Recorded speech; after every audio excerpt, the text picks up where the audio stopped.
যারা ইয়াজিদকে বাঁচাতে চায় তাদের কাছে প্রশ্ন, ইমাম হুসাইন রাদিয়াল্লাহু তাআলা আনহু শাহাদাত হওয়ার পরে মদিনা শরীফের মধ্যে এই ইয়াজিদ বাহিনী পাঠায়, সেই বাহিনী 3 দিনের জন্য মদিনা শরীফকে হালাল করে দেয়, শরীফ খানদানের মহিলাদেরকে বেইজ্জতি করা হয়।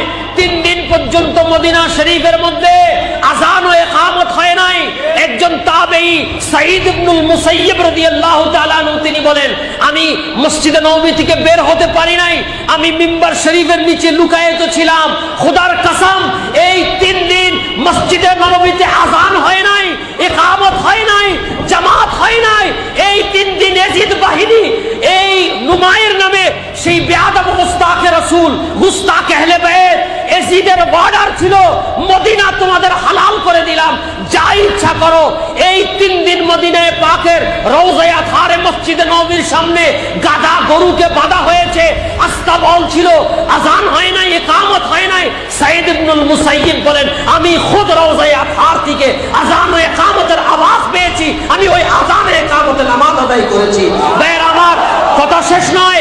এই 3 দিন ইয়াজিদ ক্ষমতায় থাকা অবস্থায় মদিনা পাকে যে বেইজ্জতি হয়েছে, এটা ইয়াজিদের ইশারা নয়, হুকুম ছিল। আজকে যারা ইয়াজিদের পক্ষে কথা বলে, সেদিন বলো ইয়াজিদ আহলে বাইতের উপর জুলুম করেছিল, তুমি তখন কোথায় ছিলা? ইয়াজিদ নিষ্পাপ, দালাল। ইয়াজিদকে কাফের বলতে যাদের দিল কাঁপে, তারা আদালত দুশমনানে মুস্তাফা, দুশমনানে আহলে বাইত। আমি আপনাদের দুনিয়াবি হিসাব বলছি। মনে করুন সালতানাতে মুস্তাফার দরবারে বিচার করছি, এদিকে ইয়াজিদ, এদিকে হুসাইন। বলেন আপনি কোন দিকে দাঁড়াবেন? জোরে বলেন, কোন দিকে দাঁড়াবে? এই বলবে